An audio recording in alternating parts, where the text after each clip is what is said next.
জুমার রাত এবং জুমার দিন, যে ব্যক্তি রব্বুল আলামিন যে ব্যক্তিকে এই রাত এবং দিনে ইন্তেকাল দিবেন, মনে করতে হবে তার জন্য কিয়ামতের দিন রব্বুল আলামিন জান্নাতের ফয়সালা করে দিবেন। জুমার রাত এবং জুমার দিনে মারা গেলে কবরের আযাব মাফ হয়ে যায়। নবীজি হাদিসের মধ্যে বলছেন, ক্বালা রাসূলুল্লাহি সাল্লাল্লাহু আলাইহি ওয়াসাল্লাম, মা মিন মুসলিমিন ইয়ামুতু ইয়াওমাল জুমআতি আও লাইলাতাল জুমআ ইল্লা ওয়াকাহুল্লাহু ফিতনাতাল কবরি।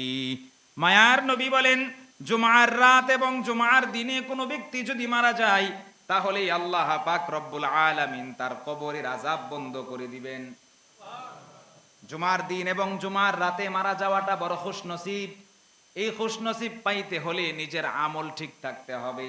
নিজের আমল যদি ঠিক থাকে তাহলে এই নিয়ামত লাভ করা যাবে কি যাবে না? আমল যদি ঠিক না হয় তাহলে জুমার রাত অথবা দিনে মৃত্যু হওয়ার সম্ভাবনা নেই।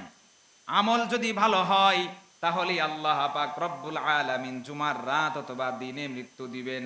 আর আপনার মৃত্যু যদি এই রাত এবং দিনের মধ্যে হয়, তাহলে নিশ্চিতভাবে মনে করতে হবে কবরের আযাব মাফ হয়ে যাবে। 4 নম্বর ফজিলত, এই পৃথিবীর ইতিহাসে এমন একটা দিন জুমার দিন, যে দিনে আপনি একটানা 1 বছর নফল রোজা এবং নফল নামাজ পড়ার সওয়াব লাভ করতে পারবেন। কিভাবে? আল্লাহর নবী হাদিসের মধ্যে বলেন, মান গাসসালা ইয়াউমাল জুমআতি ওয়াগতাসালা ওয়া বাক্কারা ওয়া বতাকারা ওয়া মাশা ওয়া লাম ইয়ারকাব ওয়া দানা মিনাল ইমামি ওয়াস্তামাআ ওয়া লাম ইয়ালগু কানা লাহু বিকুল্লি খুতওয়াতিন আমালু সানাতিন আজরু সিয়ামিহা ওয়া কিয়ামিহা।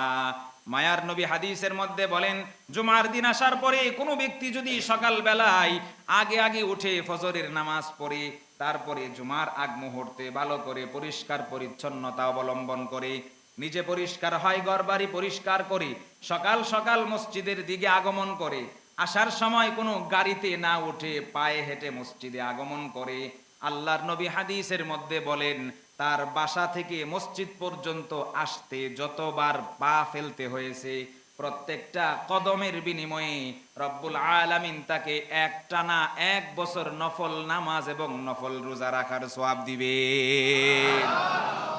এই হাদিস শোনার পরে এক সাহাবী, তার ঘর ছিল মসজিদে নববীর একেবারে পাশে, সঙ্গে সঙ্গে ওই হাদিস শোনার পরে ঘর ভেঙে দিয়ে দূরবর্তী এক জায়গায় নতুন জায়গা কিনে ঘর বানায়। নবীজি বলেছেন, প্রত্যেকটা কদমে 1 বছরের সওয়াব, তাহলে যত কদম পড়বে তত লাভ। আমার ঘর তো মসজিদে নববীর পাশে, বের হইয়ার মসজিদে ঢুকি কদম হয় কম, সওয়াবের পরিমাণ কম।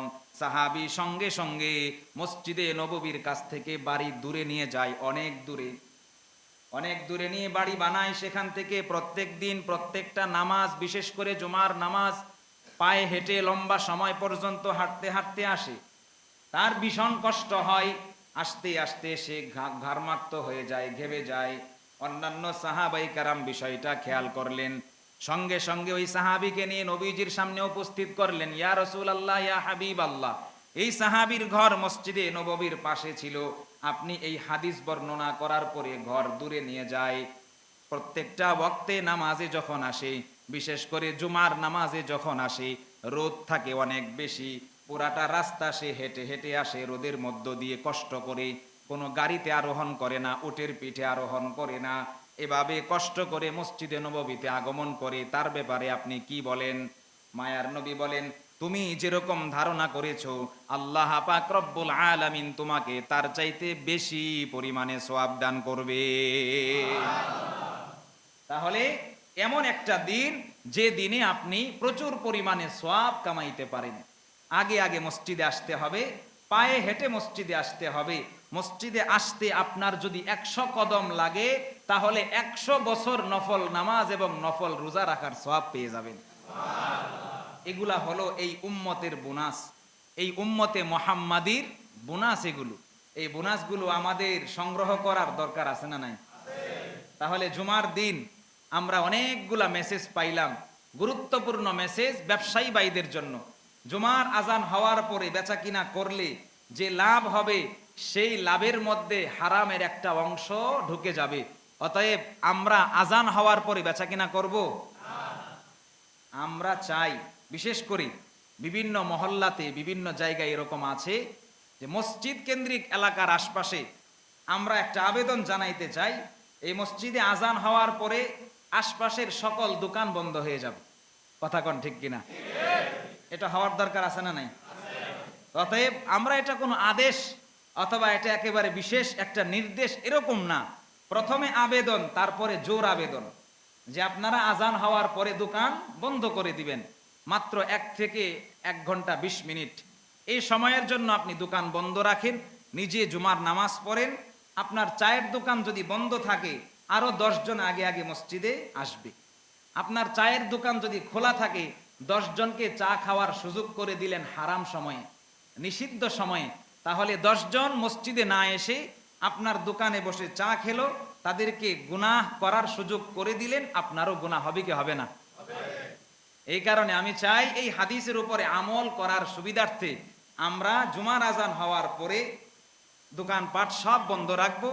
আবার জুমা হয়ে যাওয়ার পরে, শেষ হয়ে যাওয়ার পরে ইনশাআল্লাহ আবার আমরা জুমার নামাজ শেষ হওয়ার পরে দোকান খুলে নিব। সবাই একটু আগায় আগায় বসি, পিছনে জায়গা হচ্ছে না ইনশাআল্লাহ, সামনের খালি জায়গা পূরণ করি। আল্লাহ পাক রব্বুল আলামিন বলছেন, ফাইদা কুদিয়াতিস সালাতু ফান্তাশিরু ফিল আরদি ওয়াবতাগু মিন ফাদলিল্লাহ। নামাজ শেষ হয়ে যাওয়ার পরে জমিনে ছড়িয়ে পড়ো এবং আল্লাহর বিশেষ অনুগ্রহ তথা রিজিক তালাশ করো। সুতরাং বিশেষ করে জুমার নামাজের দিন আমরা আজান হওয়ার পরে দোকানপাট বন্ধ করে দিব, আগে আগে মসজিদে আসব। আসলে কি ফজিলত, আগে আগে আসলে নামাজ পড়লে কি কি ফজিলত হয়, পরবর্তী কোনো জুমায় আমরা ইনশাআল্লাহ ওই বিষয়গুলো নিয়ে আলোচনা করব। আল্লাহ পাক রব্বুল আলামিন আমাদের সকলকে এই আলোচনার উপরে পরিপূর্ণরূপে আমল করার তৌফিক দান করুন। সকলে বলি আমিন। ওয়া আখিরু দাওয়ানা আনিল হামদুলিল্লাহি রাব্বিল আলামিন। ক্বাবলাল জুমআ 4 রাকাত সুন্নাত যারা আদায় করি নাই, ক্বাবলাল জুমআ 4 রাকাত সুন্নাত আদায় করি নাই।